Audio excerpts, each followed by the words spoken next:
할렐루야. 살아계신 하나님을 찬양합니다. 하나님께서 오늘 이 예배를 주목하고 또 한 사람 한 사람 우리 이곳에 모인 성도님들 한 분 한 분을 지금 찾고 또 기다리고 계셨는 줄로 믿습니다. 우리가 말씀 한 절 읽고 주님 앞에 기도하며 나아갔으면 좋겠습니다. 고린도전서 15장 57절에서 58절 말씀인데요, 제가 읽겠습니다. 우리 주 예수 그리스도로 말미암아 우리에게 승리를 주시는 하나님께 감사하노니 그러므로 내 사랑하는 형제들아, 견실하며 흔들리지 말고 항상 주의 일에 더욱 힘쓰는 자들이 되라. 이는 너희 수고가 주 안에서 헛되지 않은 줄 알미라. 아멘. 57절 말씀에 주 예수 그리스도로 말미암아 우리에게 승리를 주시는 하나님께 감사하노니 라고 시작합니다. 우리 인생이 하나님께 집중되어 있을 때 우리 삶은 하나님의 은혜로 충만케 되어집니다. 제가 기도할 때 주께서 이런 마음을 주신 적이 있어요. 너가 나의 나라의 작은 것을 감당할 때 내가 너의 인생 전체를 책임져 주겠다.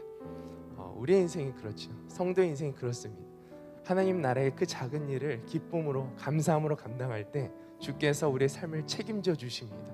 오늘 예배 가운데 우리가 어떠한 환경과 어떠한 고난 가운데 있을지라도 우리가 주의 힘쓰고 주의 일에 감사함으로 감당할 때 주께서 우리의 삶을 책임져 주시는 그 은혜가 우리의 삶 가운데 그리고 예배 가운데 우리 이 교회와 이 나라 가운데 충만하기를 소망합니다.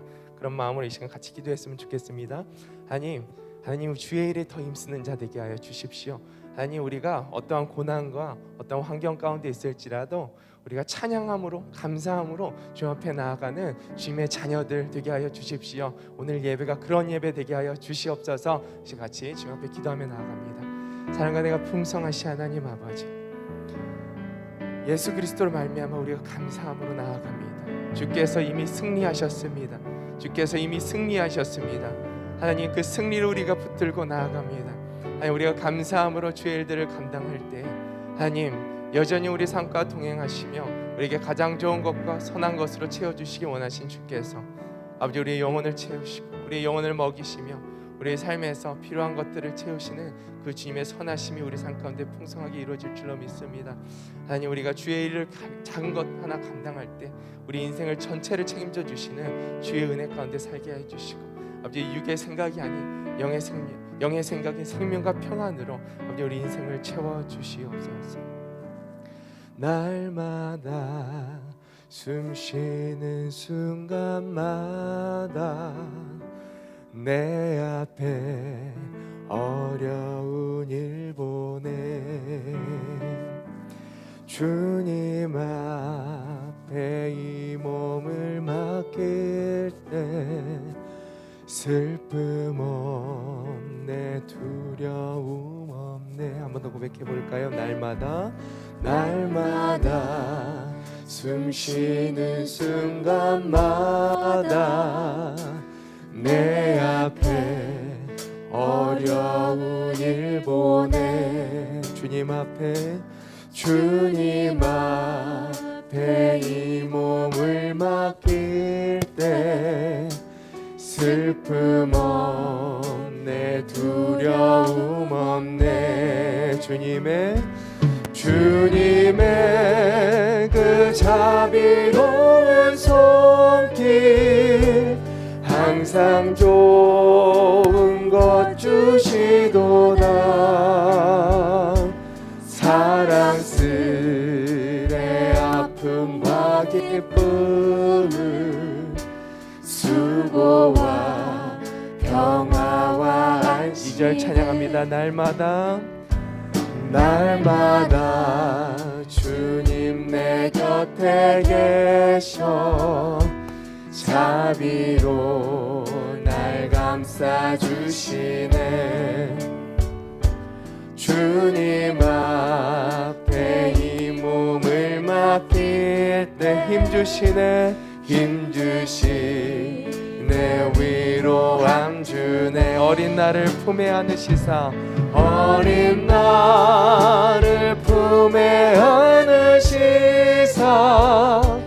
항상 평안함 주시도다. 내가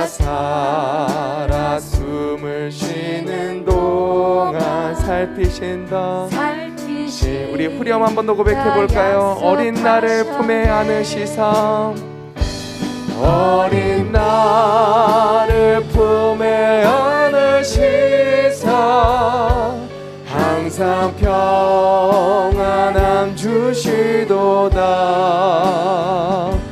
내가 살아 숨을 쉬는 동안 살피신다 약속하셨다. 우리 목소리 높여서 인생의 어려운 순간마다 주의 약속 생각해보네. 주님 속에 믿음 잃지 않고 말씀 속에 위로를 얻네. 주님의 도우심, 주님의 도우심 바라보며 모든 어려움 이기도다. 흘러가는 순간순간마다 주님 약속 새겨봅니다. 주님의 도우심, 주님의 도우심 바라보며 모든 어려움 이기도다. 흘러가는 순간순간마다 주님 약속 새겨봅니다. 흘러가는 순간순간마다 주님 약속 새겨봅니다. 흘러가는 순간순간마다 주님 약속 새겨봅니다. 오늘도 우리 함께 하신 주님께 감사의 영광 박수 올려드립니다. 할렐루야. 주님 찬양합니다.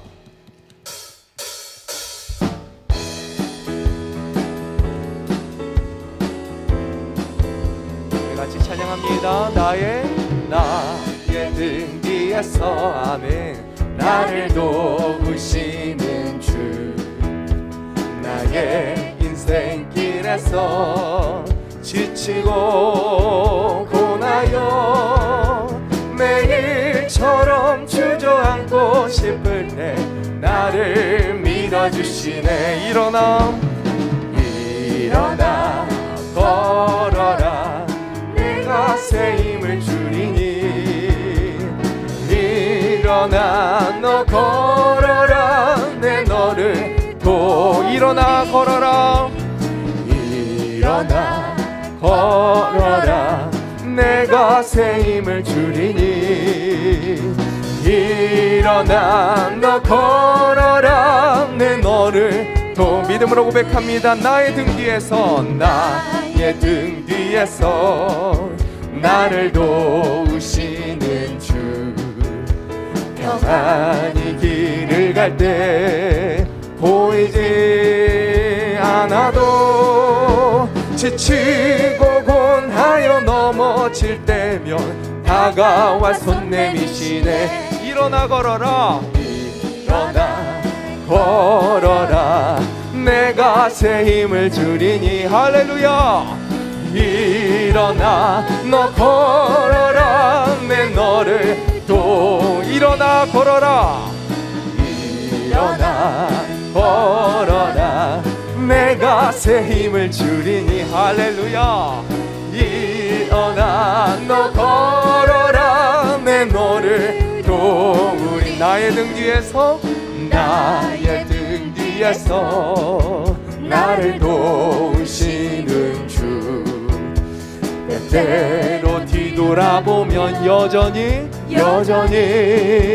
계신 주, 잔잔한 미소로 바라보시며 나를 주님 말씀하십니다. 일어나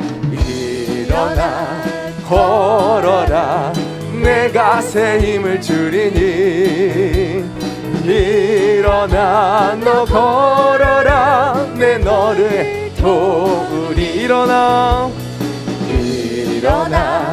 걸어라 내가 새 힘을 주리니 아멘 일어나 너 걸어라 내 너를 도우 한 걸음 한 걸음 한 걸음 한 걸음 주 예수와 함께 날마다 날마다 우리는 거 한 걸음 한 걸음 한 걸음 한 걸음 주 예수와 함께 날마다 날마다 우리는 걷게 주와 같이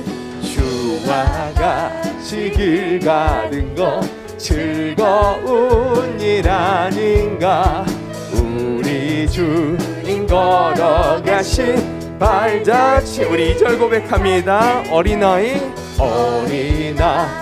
같은 우리 미련하고 약하나 주의 손에 생명길로 가 할렐루야 한 걸음 한 걸음 주 예수와 함께 날마다 날마다 우리는 걷게 꽃이 피는 들판이라 험한 골짜 주가 인도하는 대로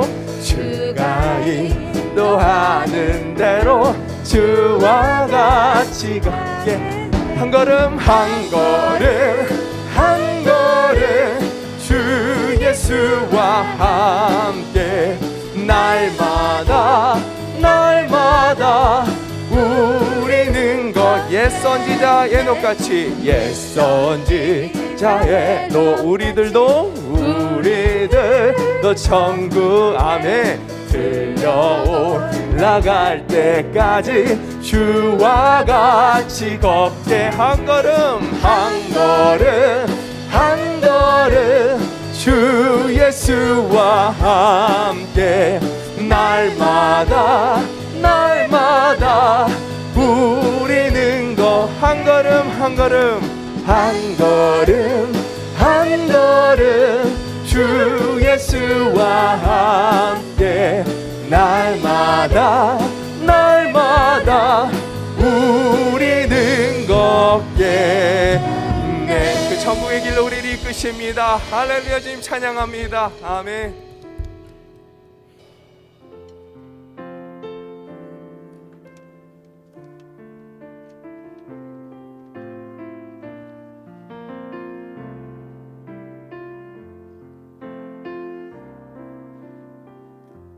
약할 때 강함 되시네 나의 보배가 되신 주 나의 모든 것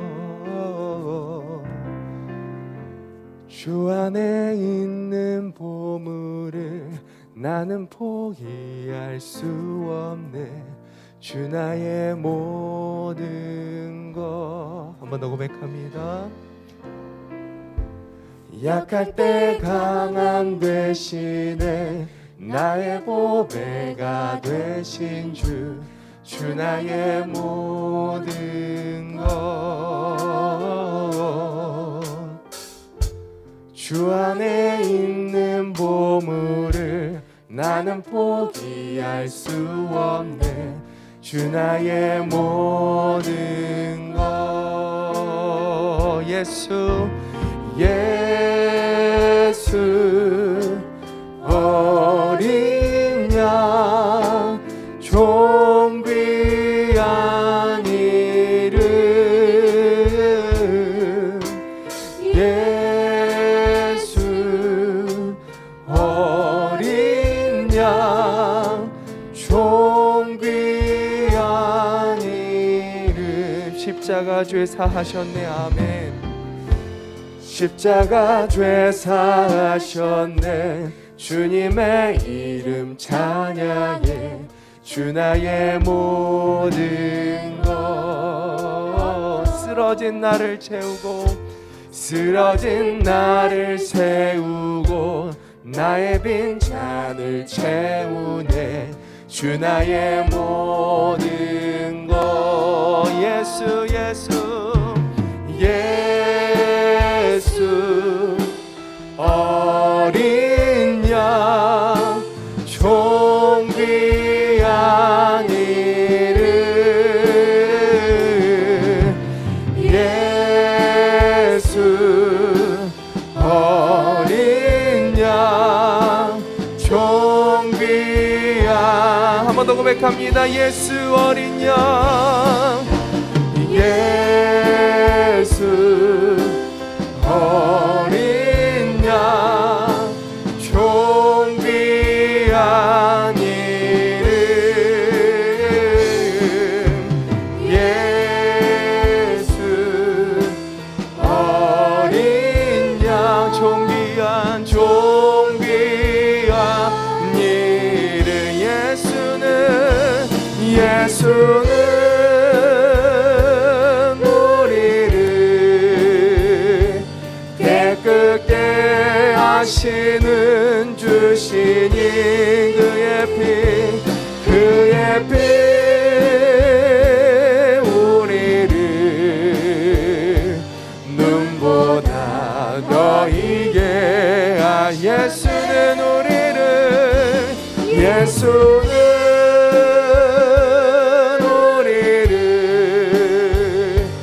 깨끗게 하시는 주시니 그의 피 우리를 눈보다 더 이게. 우리 마지막으로 고백합니다. 예수는 우리를 예수는 할렐루야 우리를 깨끗게 하시는 주시니 그의 피 우리를 눈보다 더 이게 하셨네. 이 시간 다 같이 기도하실 때 하나님 예수 그리스도의 보혈로 우리의 눈과 귀와 입과 손과 발을 주님 깨끗이 씻어주셔서 하나님 나의 마음까지도 깨끗이 씻어주셔서 세상을 향했던 세상에 어떠한 도움을 찾았던 그런 마음들을 이제는 내려놓고 나의 그 빈잔을 성령으로 오직 예수 그리스도로 채우는 인생 되게 하여 주십시오. 이 시간 같이 기도하며 나가시겠습니다. 사랑과 은혜가 풍성하신 하나님 아버지, 주님만이 우리 삶의 강함 되십니다. 주님만이 우리 삶의 생명 되십니다. 하나님 세상을 향해서 나아갔던 나의 발이 이제는 주께로 향하게 하여 주시옵시고, 아버지 죄를 지으며 아버지 이 땅에서 있는 것들을 허망한 것들을 찾았던 나의 인생이 오직 예수 그리스도 한 분만을 구하며 예수 그리스도로 우리 빈잔을 채우는 주의 백성들 되게 하여 주시옵소서. 하나님 오늘 이 예배가 그러한 예배 되길 원합니다. 예수님 한 분만으로 만족하며 채워지는 예배 되길 원합니다. 주여 일하여 주옵소서.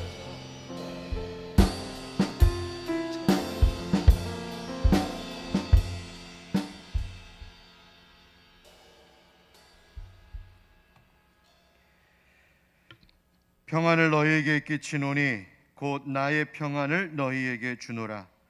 내가 너희에게 주는 것은 세상이 주는 것과 같이 아니하니라. 너희는 마음에 근심하지도 말고 두려워하지도 말라. 아멘. 은혜가 풍성하신 하나님, 오늘도 이 귀한 날 주님 앞에 나와 예배할 수 있도록 우리의 마음을 인도하여 주시니 감사합니다. 하나님, 세상에 있을 곳, 가야 할 갈만한 곳들 많이 있어 사람들은 이곳저곳으로 흩어지지만 오늘 이 시간에도 우리의 생각과 마음, 우리의 발걸음을 주장하여 주셔서 주님 전에 있게 하셨사오니 주여 은혜 사모하는 귀한 성도들의 삶과 그 심령 위에 하늘의 크신 은혜와 평안을 내려 주시옵소서. 우리를 두렵게 하고 불안케 하는 여러 가지 일들이 있습니다. 영적으로도 육적으로도 우리를 힘겹게 하는 싸움들이 있습니다. 그러나 주님 말씀하신 것처럼 세상이 줄 수 없는 참된 평안 오늘도 예배하는 자들에게 주실 줄 믿사오니 우리 안에 있는 모든 근심과 두려움들을 다 물리쳐 주시고 주 안에서 누리는 참된 기쁨을 만끽하게 하여 주시옵소서. 주님, 또 이 시간 사랑하는 성도들 가운데 육신적으로 또 병들어 신음하고 있는 이들을 기억하여 주시고 주의 능력의 손으로 안수하시고 씻어 주셔서 몸도 마음도 상함 없이 깨끗하게 씻김 받고 회복할 수 있도록 주님 치료의 은총을 내려 주시옵소서. 오늘도 예배하며 또 말씀을 들을 때에 우리의 영혼이 만족하게 하여 주시옵시고 각자의 삶 가운데 막혔던 것이 열리며 하나님 앞에 간구했던 기도의 응답을 얻는 이 말씀의 시간이 되도록 성령님 진리의 영으로 함께하여 주시옵소서. 주님 의지합니다. 예수님의 이름으로 간절히 기도하옵나이다. 아멘. 하늘에 계신 우리 아버지의 이름을 거룩하게 하시고 나의 나라가 오게 하시며 아버지의 뜻이 하늘에서와 같이 땅에서도 이루어지게 하소서. 오늘 우리에게 일용할 양식을 주시고 우리가 우리에게 잘못한 사람을 용서하여 준 것 같이 우리 죄를 용서하여 주시고 우리를 시험에 빠지지 않게 하시고 악에서 구하소서. 나라와 권능과 영광이 영원히 아버지의 것입니다. 아멘.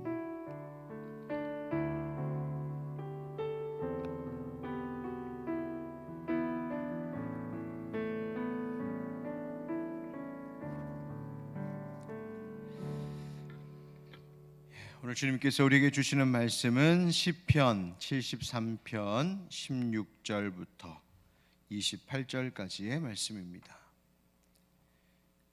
시편 73편 16절부터 28절.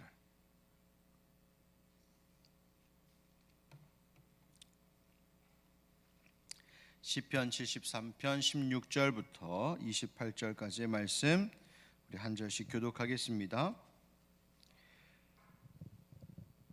내가 어쩌면 이를 알까 하여 생각한즉 그것이 내게 심한 고통이 되었더니 하나님의 성소에 들어갈 때에야 그들의 종말을 내가 깨달았나이다. 주께서 참으로 그들을 미끄러운 곳에 두시며 파멸에 던지시니 그들이 어찌하여 그리 갑자기 황폐되었는가 놀랄 정도로 그들은 전멸하였나이다. 주여 사람이 깬 후에는 꿈을 무시함같이 주께서 깨신 후에는 그들의 형상을 멸시하시리이다. 내 마음이 산란하며 내 양심이 찔렸나이다. 내가 이같이 우매무지함으로 주 앞에 짐승이 오나 내가 항상 주와 함께하니 주께서 내 오른손을 붙드셨나이다.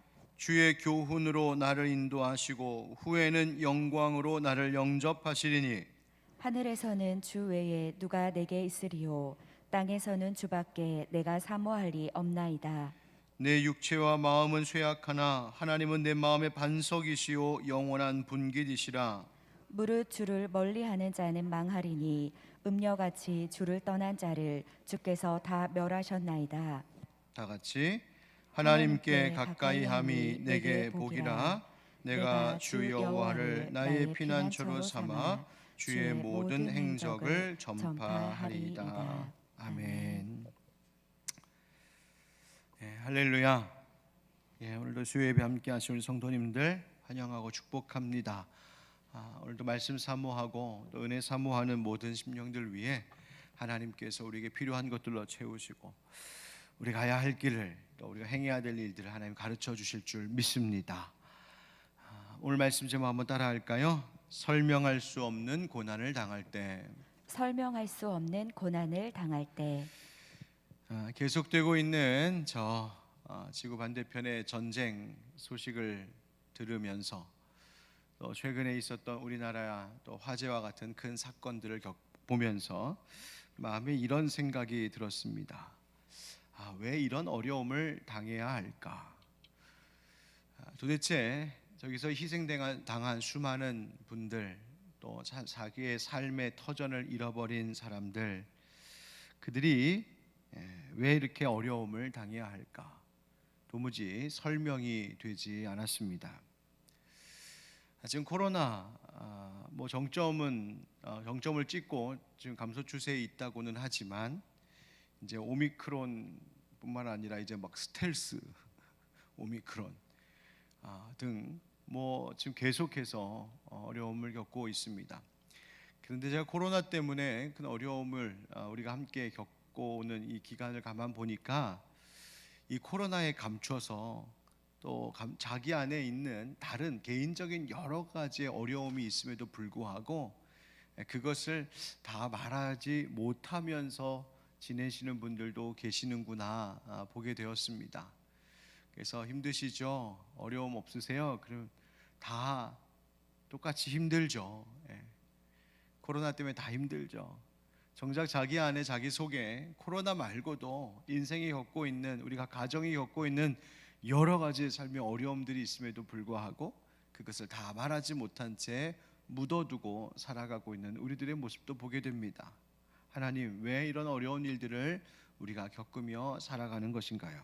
오늘 그 이야기에 대해서 또 우리는 어떻게 해야 될지 함께 그 말씀을 나눔으로 우리가 위로도 받고 또 하나님 우리에게 원하시는 삶의 아름다운 모습을 또 우리가 찾아갈 수 있기를 원합니다. 여러분, 성경 많이 읽으십니까? 대답이 하나도 없으시네요. 성경 읽으세요? 억지로 하지 마시고 또 성경, 여러분, 성경책은 한 사람이 창세기부터 요한계시록까지 쭉 써내려간 그런 책이 아니죠. 성경은 또 짧은 시간에, 짧은 기간 동안에 갑자기 쓰여진 것도 아닙니다. 성경 66권은 BC 1500년경에서 주후 AD 한 100년경까지 약 한 1600년 정도의 긴 시간을 거쳐 기록된 책이 성경책입니다. 세상에 그런 책은 없어요. 성경뿐입니다. 또 성경을 기록한 기자, 성경을 기록한 기자의 수도 한두 사람이 쓴 것이 아니라 추정하기는 한 30명 정도, 30명 이상 넘는 기자들이 이 성경을 다 썼다라고 여겨집니다.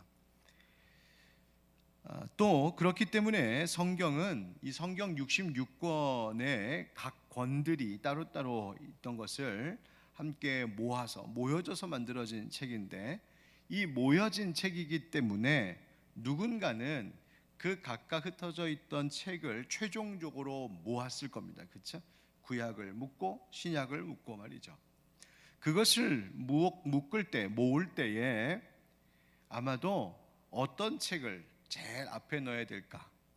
또 그 다음은 어떤 책, 그 다음은 어떤 책, 어느 순서에 따라 그것을 넣을 것인가에 대하여 매우 신학적인 의도를 가졌을 것으로 보입니다.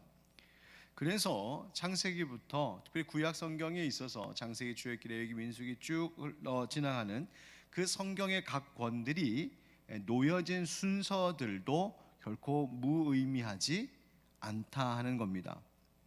여러분, 역사적 이야기를 그냥 써내려간 성경권이라고 하면 그냥 성경 그 역사 순서대로 놓으면 되죠. 그래서 열왕기상, 열왕기하, 역대기, 역대상 성경 순서대로입니다. 앞에 사무엘서도 그렇고요. 이런 역사서들은 주로 우리가 연대기적이다, 그러니까 시간이 흘러가는 순서대로 기록된 그 순서대로 놓여진 것이죠. 그런데 시간 순서대로 놓기가 어려운 성경의 장르들이 있죠. 예를 들면 시편, 또 지혜서. 여러분들이 만약에 성경을 순서대로 66권이 순서가 없이 확 흩어져 있었던 것을 여러분들이 만약 모아야 된다, 그러면 여러분 시편과 지혜서 이런 책 어디쯤에 넣으시겠습니까? 하나님께 기도하고 물론 기도하면서 했겠죠. 당연히 하나님께서, 성령께서 영감을 주시고 인도하신 일이죠. 그런데 특별히 이 지혜서, 시가서와 같은 것이 위치한 자리에 의미들이 있습니다. 여러분, 특별히 욥기와 시편이 그런데요. 여러분, 욥기가 시가서에 속합니다. 욥기는 시입니다. 대서사시, 시입니다.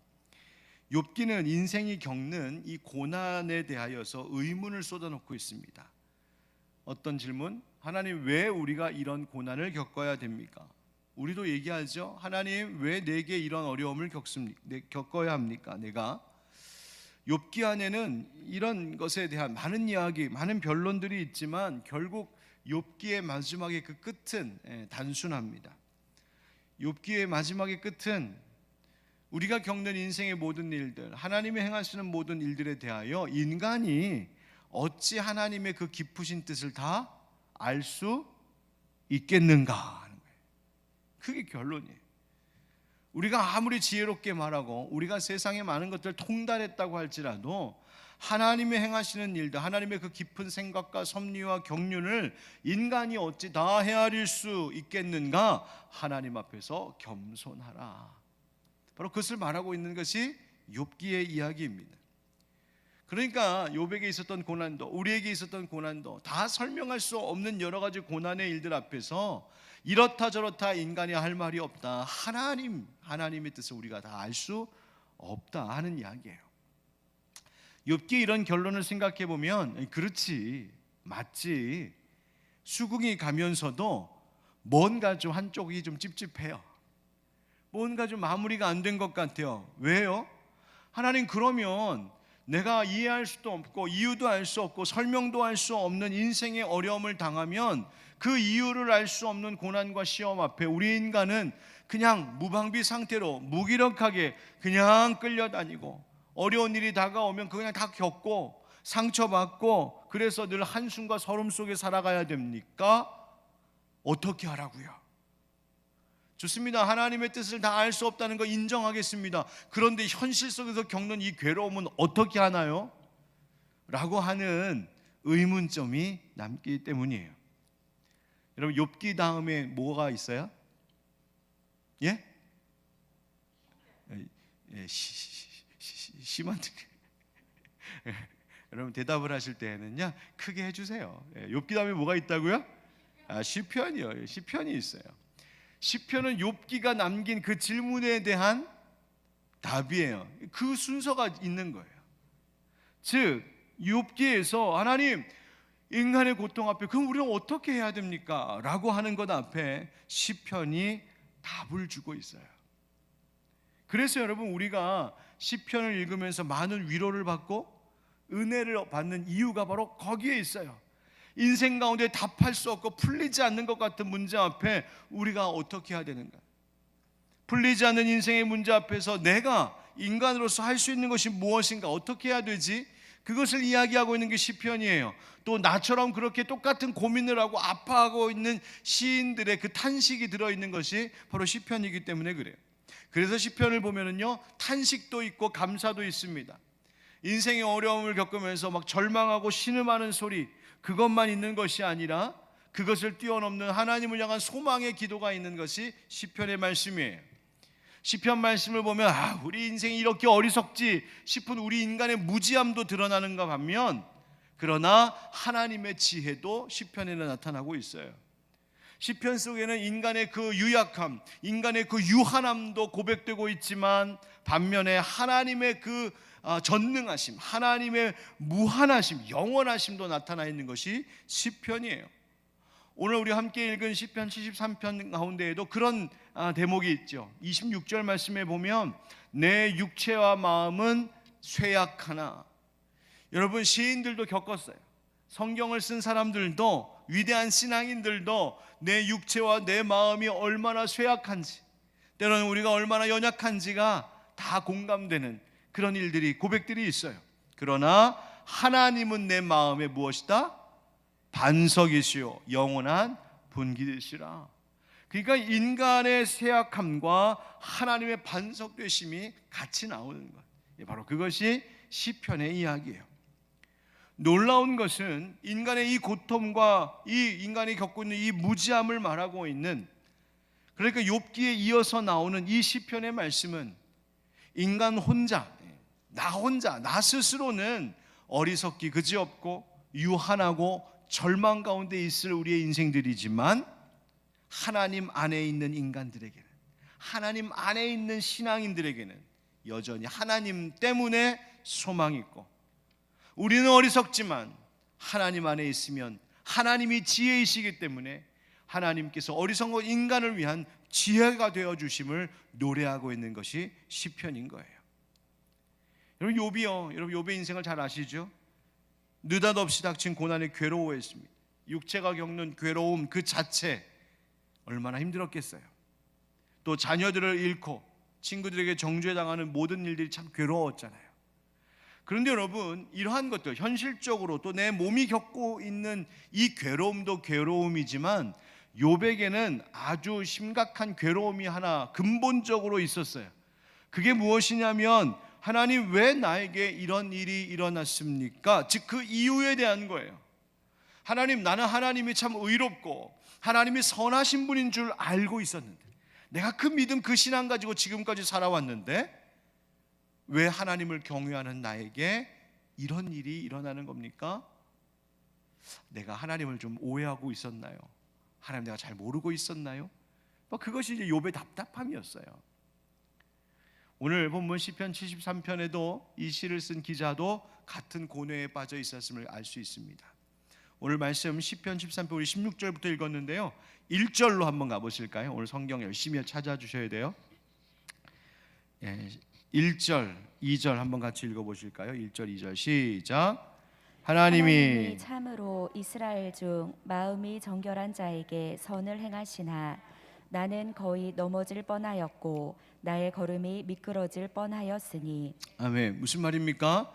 하나님은, 지금 시인이 말하는 거예요. 하나님은 정결한 자에게 선을 베푸시는 분인 줄 내가 알고 있었다. 그런데 나는 어떻게 될 뻔했다고요? 넘어질 뻔했다. 왜 이런 거지? 하나님 내가 하나님 앞에 정결하고 선하게 살아가고 있었는데 왜 그런 내가 넘어질 뻔했던 일이 있을까요? 하나님에 대한 확신이 흔들리고 있는 거예요. 내가 잘못 알고 있었나 하나님에 대하여? 3절부터 9절 말씀에 보니까 시인이 뭐 때문에 또 괴로워하냐면 악인들이 형통하는 문제였어요. 악인들이 건강하게 살고 재앙도 당하는 일이 없고 죽을 때 고통도 없이. 아니 도대체 무슨 일이야? 한평생 그렇게 악행을 저지르면서 떵떵거리며 행복하게 살더니 끝까지 좋다 그냥 가네. 그럼 나도 그냥 저렇게 살걸.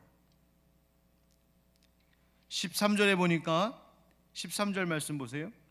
내가 내 마음을 깨끗하게 하며 내 손을 씻어 무죄한다 한 것이 실로 뭐하다고요? 헛되도다. 아니 내가 이렇게 사는 게 무슨 의미가 있어? 내가 아무리 거룩하고 정결하게 한들 하나님께서 나한테 야 너 죄인이야 라고 한번 딱 말씀하시면 그게 무슨 소용이 있어? 14절 말씀, 나는 종일 재난을 당하며 아침마다 징벌을 받았도다. 내가 아무리 하나님 앞에서 흠없이 살려고 한들 내게 찾아오는 것은 형벌뿐이네. 16절 말씀도 보세요. 내가 어쩌면 이를 알까 하여 생각한즉 그것이 내게 심한 고통이 되었더니. 아무리 생각해봐도, 아무리 내 인생에 지금 일어나고 있는 일들, 우리의 주변, 내 이 세상 가운데서 일어나고 있는 일에 대하여 도대체 어떻게 된 거야? 아무리 생각해봐도 이해가 안 된다는 거예요. 고통일 수밖에 없죠. 그래서 심한 고통이 되었다. 여러분, 우리도 그렇게 호소할 때 있지 않습니까? 하나님 왜 이렇게 어려운 거예요? 왜 이렇게 안 되는 거예요? 왜 이렇게 힘든 거예요? 이유라도 알면 좋겠는데 왜 이런 일을 우리가 당해야 되는 거죠? 여러분, 욥도 그렇게 호소한 적이 있었어요. 욥도 한번 찾아보실까요? 욥기 10장. 욥기가 어디 있다고요? 시편 앞에 있다고요. 그죠? 욥기 10장. 욥기 10장 2절 한번 보세요. 2절 다 같이 시작.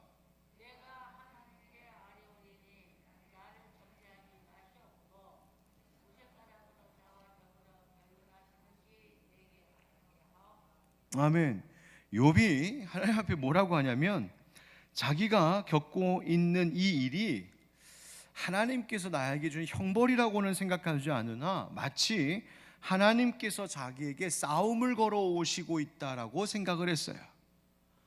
하나님을 향해 그래서 도전하는 거예요. 하나님, 왜 저한테 싸움을 걸어 오세요? 하나님의 심판에 이의를 제기하는 거예요. 하나님 저랑 싸우시겠다고요? 왜요, 하나님? 3절 말씀에 주께서 주의 손으로 지으신 것을 학대하시며 멸시하시고 악인의 꾀에 빛을 비추시기를 선히 여기시나이까? 하나님, 지금까지 하나님 경외하면서 살아온 자기 자신은 이렇게 멸시하고 학대하시면서 정작 왜 악한 사람들에겐 빛을 비춰주시나요? 왜 악한 사람들은 잘 되나요? 4절부터 6절에도요, 하나님 하시는 일이 지금까지 제가 알고 있었던 하나님 같지 않고 꼭 하나님 지금 하시는 일이 저한테 지금 싸움 걸어오시는 모습이 꼭 살과 피를, 육체를 가진 인간들이 하는 것처럼 하나님 저에게 하고 계십니다. 7절 말씀도 보세요. 7절, 주께서는 내가 악하지 않은 줄 아시나이다. 주의 손에서 나를 벗어나게 할 자도 없나이다. 하나님, 제가 죄 없다는 걸 아시면서도 왜 저에게서 자꾸만 죄를 찾으려 하십니까? 그 다음 나오는 말씀들 보면 8절부터는요, 하나님께서 나를 빚으셨고 생명 주셨고 살과 피부도 입혀주시고 뼈와 근육을 주신 분이 하나님이신데 하나님 저한테 왜 이러십니까? 12절 13절 보세요. 생명과 은혜를 내게 주시고 나를 보살피심으로 내 영을 지키셨나이다. 그러한데 주께서 이것들을 마음에 품으셨나이다. 이 뜻이 주께 있는 줄을 내가 아나이다. 아멘. 몸도 주시고 내게 생명도 사랑과 숨결도 주신 분이 하나님이신데 그래 놓고 왜 이제 와서 당신의 피조물 된 나를 해치실 생각을 하고 계십니까? 결국 욥이 너무 힘들어서 뭐라고 하냐면 18절부터 보세요. 주께서 나를 태에서 나오게 하셨으면 어찌함이니까? 그렇지 아니하셨더라면 내가 기운이 끊어져 아무 눈에도 보이지 아니하였을 것이라. 20절, 내 날은 적지 아니하나이까 그런즉 그치시고 나를 버려두사 잠시나마 평안하게 하시되. 이렇게 되어 있어요. 여러분 지금 굉장히 이렇게 그 좋은 표현, 좀 이렇게 점잖은 표현으로 하나님 좀 그치시고 나를 버려두시고 잠시라도 저를 평안하게 해주십시오 이렇게 이야기하고 있지만 딱 어떤 모양이냐면 냅둬요. 날 좀 내버려둬요. 저희 아이들이 이제 여러분 이제 사춘기 겪는 아이들 키워보신 분 아시겠지만 조금만 말하면 어떻게 돼요? 좀 냅둬요. 내버려둬요. 내가 알아서 할게요. 문 쾅 닫고 들어. 제가 요즘에 거의 살얼음판을 걷고 있어요. 목사님 딸들은 사춘기 안 겪을 것 같아요? 또 그렇게 더 겪어요 그러시니까. 근데 정말 이게 조마조마할 때가 있어요. 나름대로 아빠는 좋은 말 해주려고 하는데 이 잔소리가 되는 거죠. 그래서 여러분 잔소리도 습관이래요. 그래서 자꾸 말하게 되는 거예요. 그러니까 아빠 좀 놔둬요. 내가 알아서 할게요. 좀 내버려 두세요. 혼자 있게 해주세요. 지금 욥이 얼마나 힘든지 대답도 없으시고 이유도 말씀해 주시지 않는 하나님에 대해 나를 좀 혼자 있게 내버려 달라고 호소하고 있는 거예요. 그래서 욥이 자기를 모태에서 태어나게 하신, 그러니까 모태에서 그냥 죽었으면 끝났을 걸, 즉 사산되었으면 됐을 걸 나를 살게 태어나게 하신 하나님에 대해 항의하고 있는 거예요. 그러니 좀 못 본 척 해주세요. 혼자 좀 놔두세요. 나 이제 하나님 이대로 가면 그냥 죽을 거예요. 이대로 가면 난 죽을 수밖에 없으니까 좀 있으면 죽을 거니까 하나님 더 이상 하나님의 관심에서 벗어나 편히 있게 해주세요. 호소하고 있어요. 욥의 마음이 어느 정도였는지 아시겠죠? 욥도 그렇고 시편을 쓴 시편 기자도 그렇고 이 괴로움 앞에서 답이 없는 거예요. 설명할 수 없는 고통 앞에서 호소하고 탄식하고 있는 거예요. 어떻게 해야 될까요? 여러분 C.S. 루이스라고 하는 우리 기독교 지성 큰 작가죠. 고통의 문제라고 하는 책에서 인간이 겪는 고통의 문제에 대해서 탁월하게 이야기를 나누고 있는데 많은 이야기들이 있지만 중요한 포인트는 이거였어요. 인간의 환경에는 언제나 고통의 이유가 내재되었다. 우리가 삶 속에는 이 세상은 본질 자체가 고통이다. 그리고 우리가 겪고 있는 이 고통은 결국 서로 해치고 고통을 주는 이유들 대부분이 사실 따지고 보면 인간이 스스로 만들어낸 것이 대부분이다. 그런데 이 인생의 고통 속에도 때로는 사람에게 책임을 묻기 어려운 고통도 있기도 하다. 왜 이런 고통이 우리에게 있는 것일까? 그것에 대해서 이 책이 답을 해주려고 하는 거예요. 그러면서 말하는 것이 고통은 만사형통이라고 하는 망상을 깨뜨린다. 여러분 만사형통 좋아하시죠? 그냥 모든 일이 그냥 다 잘 됐으면 좋겠죠? 그런데 엄밀한 의미에서 신앙적으로 따지고 생각해 보면 만사형통, 즉 아무 고통도 없이 아무 문제 없이 고속도로 뻥 뚫린 고속도로 달리는 차처럼 내 인생 그렇게 되는 일은 없다. 그렇지 않다. 또 한 가지, 고통은 이 세상의 모든 것이 다 하나님께 속한 것임을 깨닫게 하는 힘이 있다. 아, 하나님 인생의 행복도 불행도 하나님 손에 있군요. 사람의 죽고 사는 생명과 죽음의 문제도 하나님 손에 있군요. 하나님, 이 세상의 일들이 내 마음 내 뜻대로 내 힘과 지혜로 되는 것이 아니라 다 이것이 하나님 손 안에 있음을 고백하게 하는 것이 고통이 가진 의미라는 거예요. 여러분, 설명할 수 없는 고통이 있습니다. 우리가 다 판단할 수 없는 거예요. 하나님께서는 우리 인생의 힘으로 설명할 수 없는 고통에 대하여 때로는 의도적으로 그 의미를 감추기도 하시고, 지금 다 설명해도 절대로 내가 이해할 수 있거나 받아들일 수 없는 문제이기에 하나님은 하나님의 시간표 안에서 그것을 감추고 계시기도 해요. 하나님의 계획일 수도 있어요. 그래서 여러분, 믿음이라고 하는 것은 그 설명할 수 없는 인생에 찾아온 고난과 시련까지도 하나님의 주권 안에 있음을 고백하며 나를 내려놓는 것이 믿음이에요. 믿음은 내가 영적으로 막 지혜로워져서 모든 인생에 찾아오는 고난과 시련을 내가 다 설명할 수 있고, 하나님의 계획을 내가 다 알 수 있고, 누가 물어보면 기가 막히게 정답을 딱딱딱딱 말해줘서 이렇게 하면 문제가 해결됩니다, 이렇게 하면 만사형통합니다 라고 말해주는 것이 신앙의 믿음이 아니라, 진정한 믿음은 나는 모르고 나는 알 수 없고 나는 그 원인을 설명할 수 없어도 하나님, 이 모든 것이 하나님의 손 안에 있습니다. 나는 다른 건 몰라도 그것만 압니다. 그것을 고백할 수 있는 것이 믿음이에요. 그렇기 때문에 그 인생에 설명되지 않는 고통의 이유와 원인을 자꾸만 따져 물으려고만 하지 않고, 대신 그렇게 수용하기 어려운, 받아들이기 어려운 이 고통의 현실 앞에서 어떤 것을 묻는가? 하나님, 그러면 나는 이 상황 속에서 어떤 태도를 취하며 살아야겠습니까? 그것을 묻는 것이 믿음이고 지혜인 거예요. 하나님, 왜 나에게 이런 일이 있는 거예요? 묻기 전에 하나님, 그러면 하나님, 내가 어떻게 하길 하나님 원하십니까? 이것이 우리에게 지혜가 되고 우리에게 이로운 일이 된다는 거예요. 오늘 시편 73편 속에 있는 말씀을 통하여, 그렇다면 이 설명되지 않는 인생의 고통 속에서 우리가 어떤 삶의 태도를 취해야 될까 간단히 함께 나눠보도록 하겠습니다. 한번 따라합시다. 마음의 눈을 돌립시다. 마음의 눈을 돌립시다. 오늘 말씀 17절 말씀 한번 같이 읽어보실까요? 17절 시작. 하나님의 성소에 들어갈 때에야 그들의 종말을 내가 깨달았나이다. 아멘. 그 악인들이 형통하는 것을 보고 또 인생에 찾아온 심한 고통을 느끼면서 너무 답답했어요. 그런데 하나님, 왜 이런 일이 일어납니까? 저들은 어떻게 될 겁니까? 그들의 종말에 대해서 내가 깨닫게 되는 순간이 있었다는 거예요. 그때가 언제라고요? 하나님의 성소에 들어갈 때야. 하나님의 성소에 들어갈 때야. 여러분, 성소가 어딘지 아시죠? 성막 또는 성전, 하나님 앞에 제사하는 그 성전 안에 하나님의 임재가 약속되고 하나님 만나는 곳이 성소, 거룩한 곳이잖아요.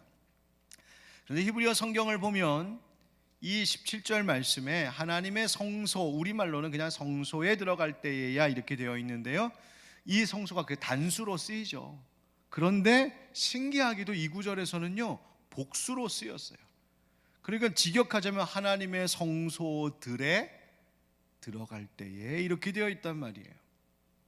왜 이렇게 썼지? 굉장히 다른 본문에서는 찾아보기 어려운 예의거든요. 왜 성소들이라고 표현했을까? 어떤 이들은 그 성전 안에 그렇게 그 분향단과 금촛대와 진설병이 있는 그 한 장소, 그 성소만 이야기하는 것이 아니라 그 주변의 다른 모든 그 성전 안에 있는 여러 거룩한 장소들을, 관련되어 있는 모든 성소의 주변들을 통틀어 통칭하기 위하여서 그렇게 성소들이라고 말했을 것이다 라고 말해요. 그것도 맞는 말이에요. 그럴 수 있어요. 그런데 히브리어식 표현 속에는요, 특징적인 것이 하나 있는데, 그것이 뭐냐면 뭔가를 강조할 때 복수를 쓰는 경우가 있어요. 그렇다면 지금 이 시인은 뭐라고 말하는 거냐면, 하나님, 내가 하나님 이 그들의 마지막 종말을 깨닫게 되는 이 고통에서 벗어나 이것 때문이구나 라는 것을 깨닫게 된 것은 하나님 다른 곳에서가 아니라 바로 그 성소, 하나님 만나는 그곳, 내가 그토록 사랑하고 내가 그렇게 은혜를 사모하는, 정말 사랑하는 바로 그곳, 내가 그곳에서 깨닫게 되었습니다. 바로 그 성소를 강조하고 있는 거예요. 하나님의 성소, 하나님의 성전에 대한, 그곳에서 예배하는 것에 대한 특별한 사랑의 마음을 지금 표현하고 있는 말이라는 말이에요. 이 직전까지 이 시편 73편의 시인은 왜 하나님 악인이 형통하나요? 나에게 왜 이런 어려움이 있습니까? 라고 하면서 그 현실의 문제에 자꾸 몰두하고 그 당한 문제에 온통 시선을 다 빼앗기고 있었어요. 그런데 7절 말씀에 하나님의 성소에 들어갈 때야 라고 하는 말은 뭐냐면, 이 말씀의 고백, 이 시점부터 시인이 마음의 눈을, 시선을 돌렸다는 거예요. 하나님, 왜 나에게 이런 고통이 있어요? 이 고통만 쳐다보고 있었는데 하나님을 향하여 내 시선을 돌리기 시작했다. 하나님이 계신 곳, 하나님을 경험하는 곳으로. 땅에 있는 문제만 계속 쳐다보고 있었는데 눈을 들어 위의 것을 보기 시작했다. 그랬더니 그들의 종말을 내가 깨달았나이다. 끝을 알게 되었다는 거예요. 이 일의 결과를 보게 되었다는 것이죠. 즉 지금의 현실이 모든 것의 결론이 아니라, 지금 보고 있는 것이 전부가 아니라, 먼 날 그 끝이, 하나님이 계획해 두고 계신 그 끝이 분명히 있다라는 것을 알게 되었다는 거예요. 영적으로 얘기하자면, 하나님 이 세상에서 그냥 지금 현세가 전부가 아니라 저 내세에, 영원한 나라에 하나님의 결과가 있을 것을 보았다는 것이죠. 그래서 그 마지막에 하나님께로부터 얻게 될 그 판단이 있음을 알고 깨달았다 말하는 거예요. 자, 그렇다면 오늘 우리가 시선을 돌려야 할 성소는 어디일까요? 여러분, 우리는 어디서 하나님의 임재를 경험하고 하나님을 만나고 있을까요? 바로 거기로 시선을 돌려야 한다는 것이죠. 예수 그리스도 십자가 앞에 나아갈 때 우리는 하나님 경험하고 하나님과 눈 마주침 할 수 있게 되는 줄 믿습니다. 결국 우리의 마음 돌려야 되는 거예요. 어디로? 예수 십자가로.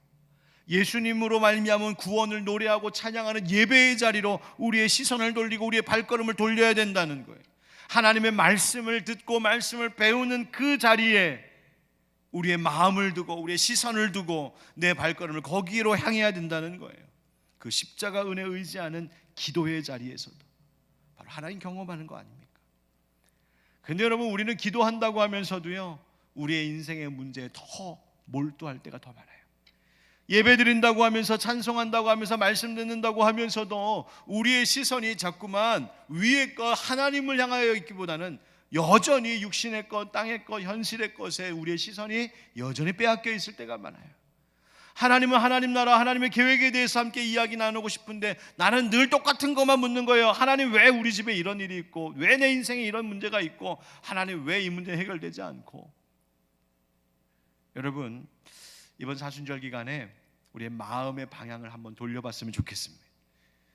내 마음과 내 시선을 늘 사로잡고 빼앗아가는 그 대상이 혹 성소와 같이 하나님께서 원하시는 그것이 아니거든.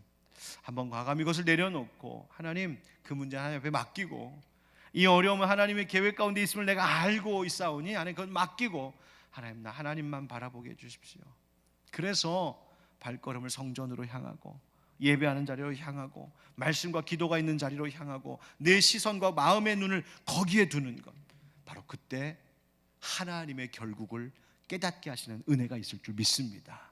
마음의 시선을 돌려야 돼요. 두 번째 따라합시다. 겸손을 하나님께 드립시다. 겸손을 하나님께 드립시다. 22절 23절 함께 읽겠습니다. 22절 23절 시작. 내가 이같이 우매무지함으로 주 앞에 짐승이오나 내가 항상 주와 함께하니 주께서 내 오른손을 붙드셨나이다. 아멘. 22절에 시인이 고백하는 거예요. 내가 이같이 우매무지함으로 하나님 내가 어리석습니다 고백하고 있어요. 하나님 나는 아직도 하나님의 뜻을 모릅니다. 그러니 주의 교훈의 인도함을 받으며 살아야겠습니다. 하나님 내가 어리석습니다라고 나를 낮추는 순간 바로 그때 하나님이 나를 영접하셨다. 내가 항상 주와 함께 하니. 24절 말씀에도 24절에 주의 교훈으로 나를 인도하시고 후에는 영광으로 나를 영접하시리니. 하나님 말씀의 교훈을 받고 난 살아야겠습니다. 여러분 기억하십시오. 하나님은 우리가 모든 것을 통달하여 깨달아 알고 지혜롭고 완전한 나를 원하시는 것이 아니라 하나님 나는 여전히 어리석고 연약합니다, 우매무지합니다 라고 하나님 앞에 겸손히 고백하는 자들을 찾고 계심을 기억하시기 바랍니다. 그 모습도 받아주시는 하나님. 그래서 25절 말씀에 이 고백으로 인하여 시인의 고백이 바뀌게 되는 거예요. 25절 다 같이 시작. 하늘에서는 주 외에 누가 내게 있으리요 땅에서는 주밖에 내가 사모할 이 없나이다. 아멘. 여러분 예수님께서 설교하실 때 여러분 예수님이 갈릴리에서 또 예수님 설교하실 때 그 설교를 듣는 사람들, 무리들, 회중들의 맨 앞줄에 누가 앉아 있었을까요? 노영선 권사님? 맨 앞줄에 항상 누가 앉아 있을까? 여러분 종교적으로 경건해서 존경받는 사람 맨 앞에 앉아 있었을까요? 건강한 사람이 맨 앞에 와서 예수님 말씀 듣겠다고 했을까요? 돈이 많은 사람이 맨 앞에 와서 예수님 말씀 듣겠다고 했을까요? 그렇지 않았을 것 같아요.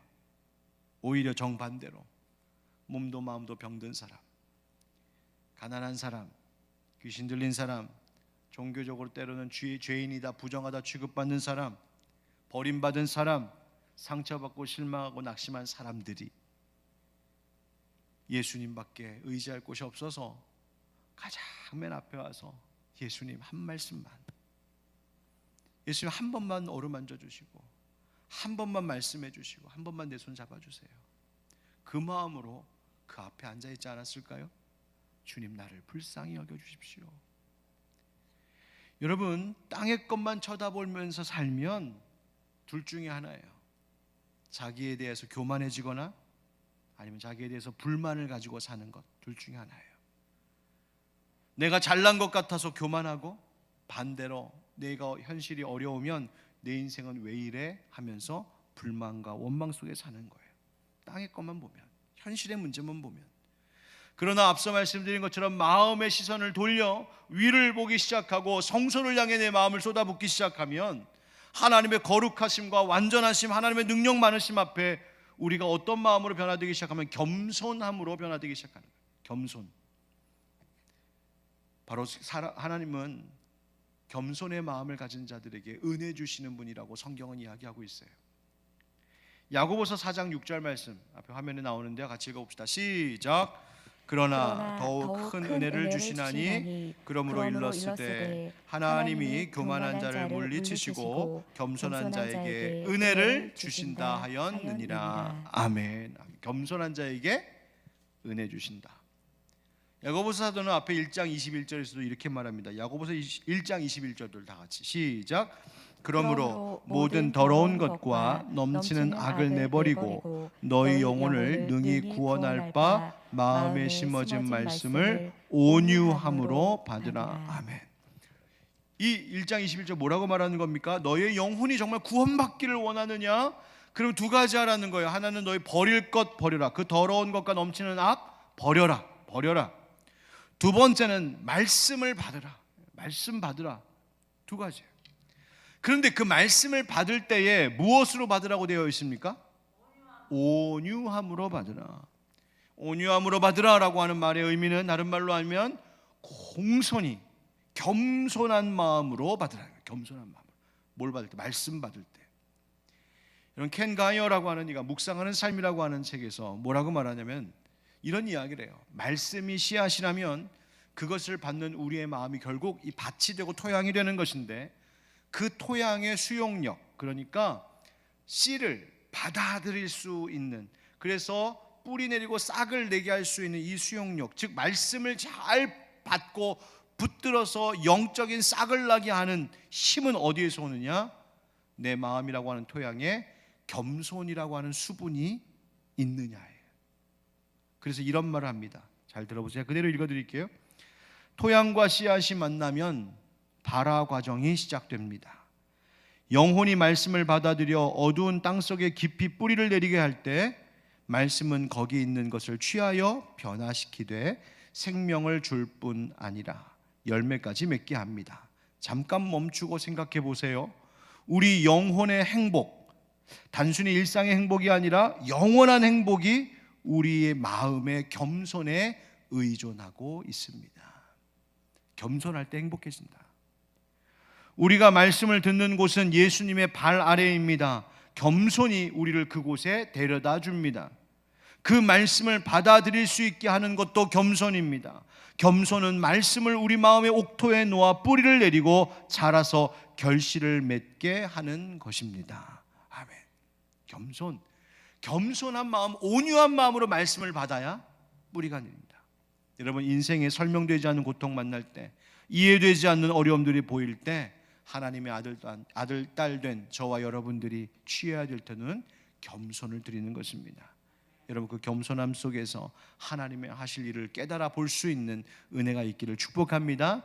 마지막으로 따라합시다. 주님을 피난처로 삼읍시다.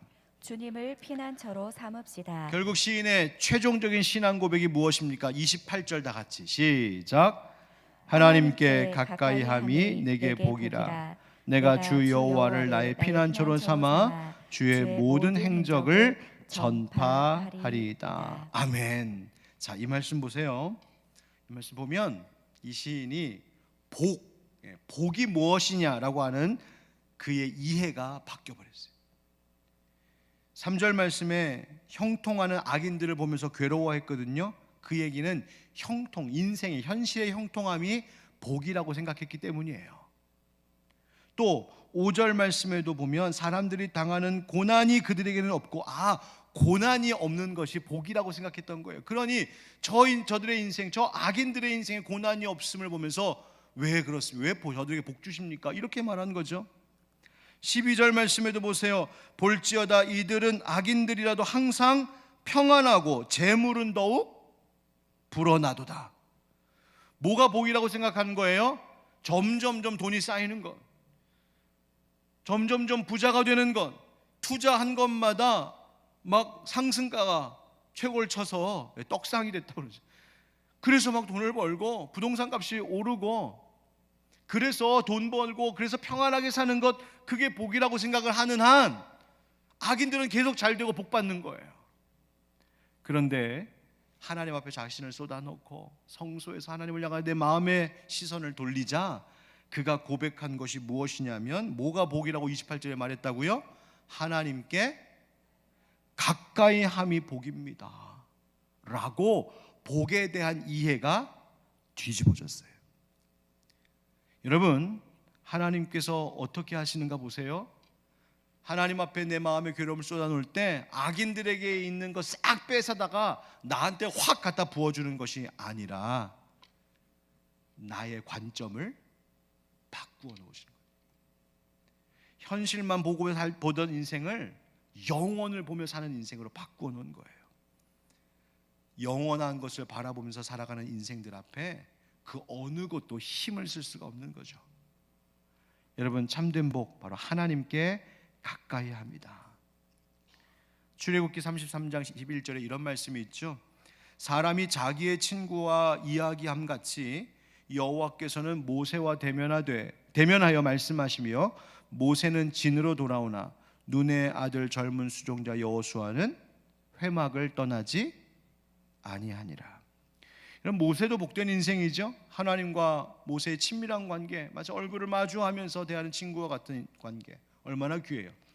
그런데 여호수아의 인생이야말로 복된 인생이었어요. 그가 회막을 벗어나지 않았대요. 그 말은 뭐냐면 그가 퇴근하지 않았다는 말이 아니고 바로 그 회막이 그가 생활하는 집이었다는 말이에요.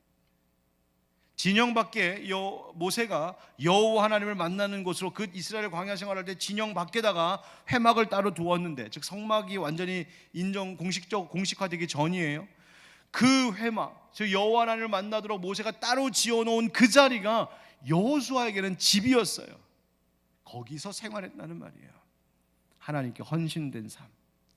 여러분, 이 출애굽기 33장에 위치한 자리를 가만히 보면 어떤 사건 이후에 나온 이야기냐면 이스라엘 백성들이 금송아지 만들었던 그 사건 이후에요. 여러분, 그 사이에, 그 전에, 금송아지 사건 전에 또 무슨 일이 있었냐면 하나님께서 제사장을 세우는 일이 있었어요. 누구를 제사장, 제일 초대 제사장으로 세웠어요? 아론, 모세의 형 아론. 아론에게 기름 부어 그를 첫 제사장으로 삼아서 이제 공식적으로 일을 해야 될 때를 준비하고 있을 때예요.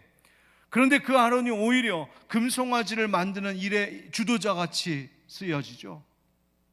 대신 그래서 이 아론 제사장이 성막 회막이라고 하면, 하나님 만나는 곳이라고 하면 제사장으로 쓰임 받았어야 할 그가 지켜야 될 그곳을 오히려 누가? 여호수아가. 그가, 아론이 하나님 앞에 가까이 나아갈 수 없으니 여호수아가 그 회막을 자기의 집으로 삼으며 거기에서 생활하며 그것을 지켰다, 그 이야기예요. 저는 이 말씀 구절 볼 때마다 여호수아가 참 복되다. 왜? 하나님의 집이 그의 생활의 터전이 되고 하나님의 집이 그의 피난처가 되었다는 거예요. 사랑하는 성도 여러분, 우리도 그렇게 살았으면 좋겠습니다. 인생에 고통과 설명되지 않는 어려움이 있을 때마다 여호와 하나님 피난처를 삼으며 그 회막에서 주님의 집에서 떠나지 않는 우리들이 될 수 있기를 예수님의 이름으로 축원합니다. 어떤 여자 성도님이 너무나 설명되지 않는 큰 고통 가운데 있었대요. 그래서 그 여자 성도님 섬기는 교회의 담임 목사님, 프랑스의 유명한 19세기 오벨랑 목사님이라고 하는 프랑스 교육학자이고 사회사업가인 목사님이 담임하고 있었을 텐데, 그 목사님이 고통 가운데 있는 이 여인에게 찾아가 신방을 한 거죠.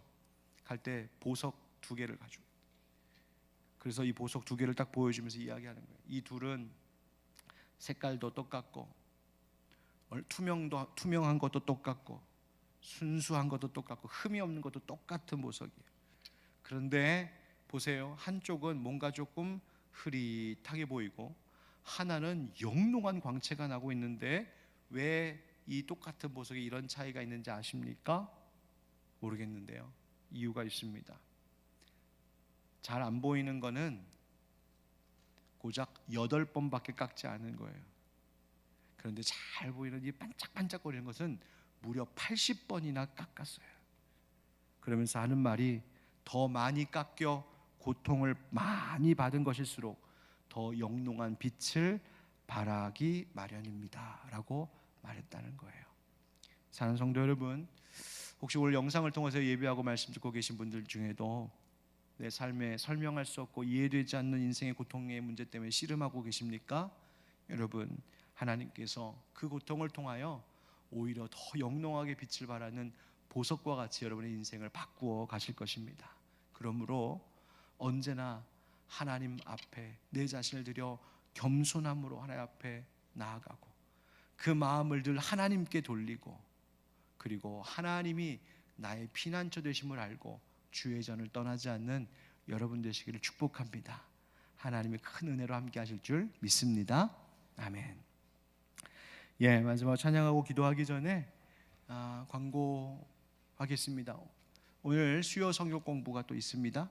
에스겔서 말씀 2번째 시간인데요, 현장 3층에서 합니다. 많이 오셔서 말씀 공부하시고요. 현장에 오시기 어려운 분들은 줌으로 대면하여서 비대면으로 온라인으로 말씀 듣겠습니다. 목사님, 아직도 나는 줌 어떻게 쓰는지 잘 모르겠는데 하시는 분들, 우리 신월 목사님한테 찾아가세요. 아주 저 온화한 눈빛과 부드러운 음성으로 친절하게 알려드릴 거예요. 그러면 함께요. 좀 제가 보니까 유튜브로 그냥 혼자서 계속 떠드는 것보다 영상으로라도 온라인으로라도 서로 마주보고 대화하면서 성경 공부하는 게 훨씬 부드럽고 훨씬 좋아요. 그래서 여러분들 많은 참여 해주시기를 부탁드리겠습니다. 교회 공사 계속 진행 중입니다. 은혜 가운데 잘 계속 진행될 수 있도록 기도해 주시기를 부탁드리겠습니다. 다른 혹시 추가 광고 있을까요? 다른 것 없습니까? 예, 오늘 원래 설교 김은수 목사님이셨는데 목사님도 몸이 좀 계속 안 좋으시고 우리 성도들 가운데도 지금 코로나로 지금 어려운 분들이 많이 계세요.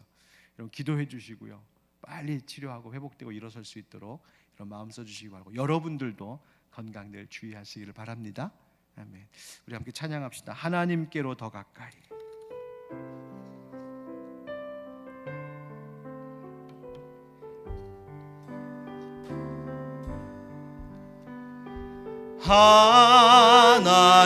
하나님께로 더 가까이 갑니다. 고통 가운데 계신 주님, 변함없는 주님의 그 신사랑, 영원히 주님만을 섬기리. 하나님께로 더 가까이, 하나님께로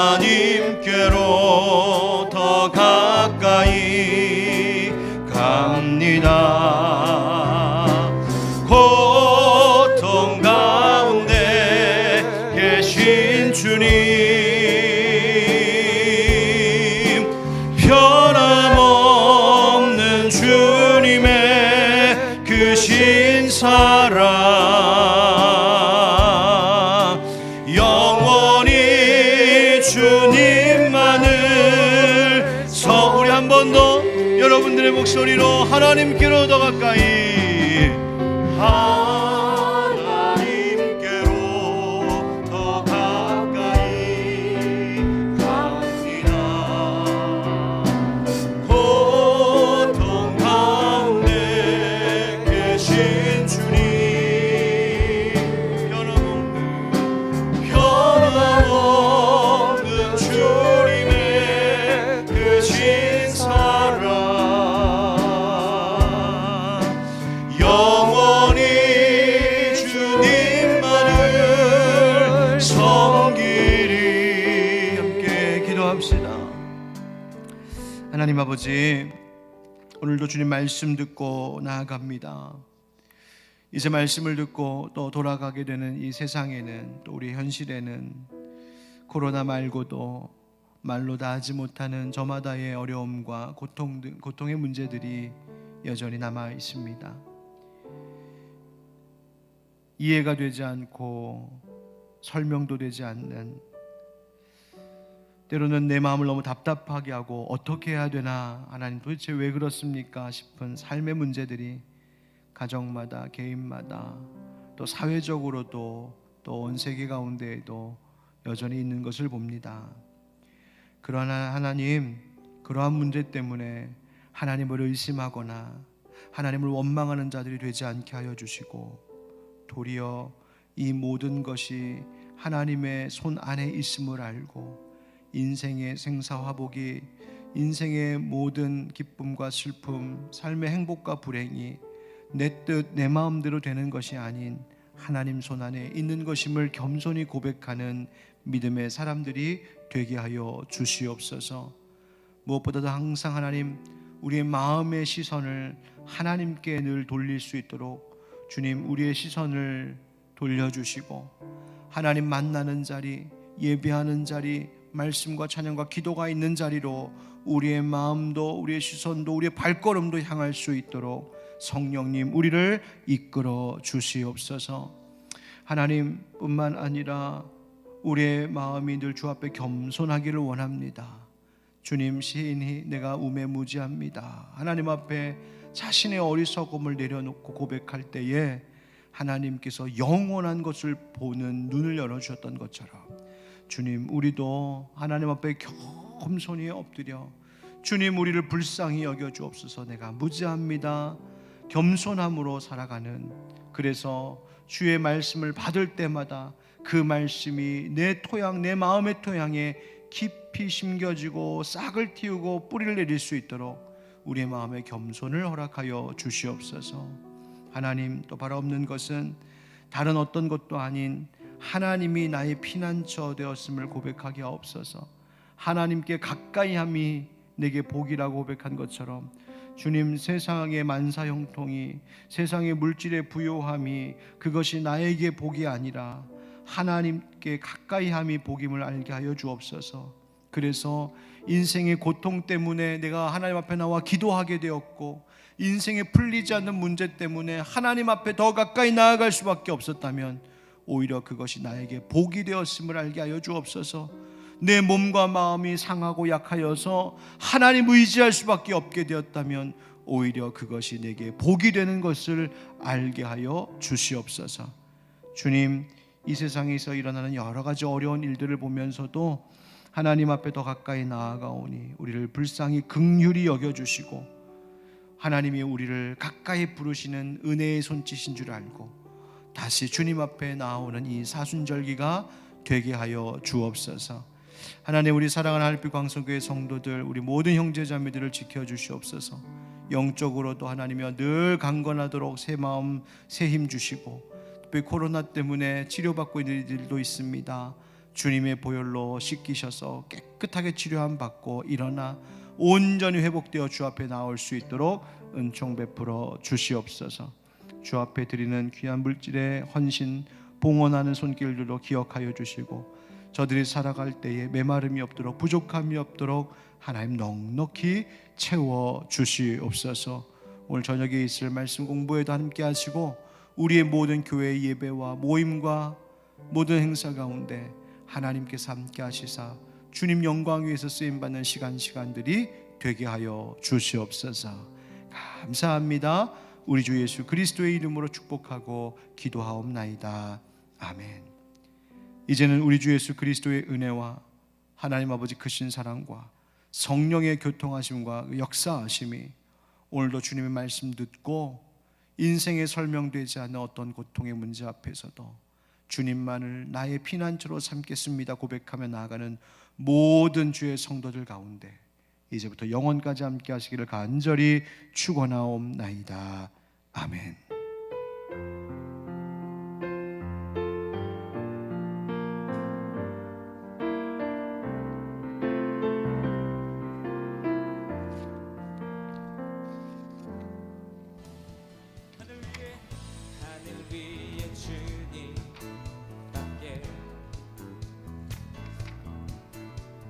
사모할 자 이 세상에 없네. 내 맘과 힘을 믿을 수 없네. 오직 한 가지 그 진리를 믿네. 주는 나의 힘이요, 주는 나의 힘이요, 주는 나의 힘이요, 영원히 주를 의지하리. 주는 나의 힘이요, 주는 나의 힘이요, 주는 나의 힘이요, 영원히 주를 의지하리. 영원히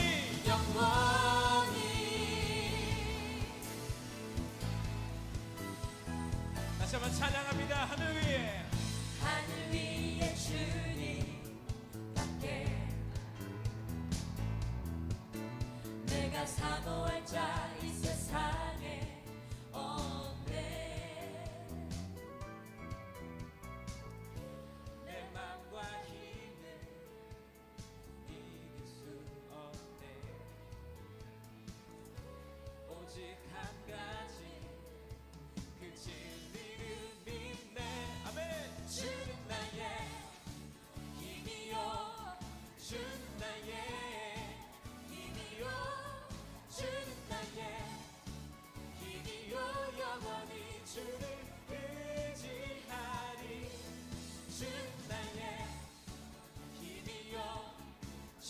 나의 힘이요 주는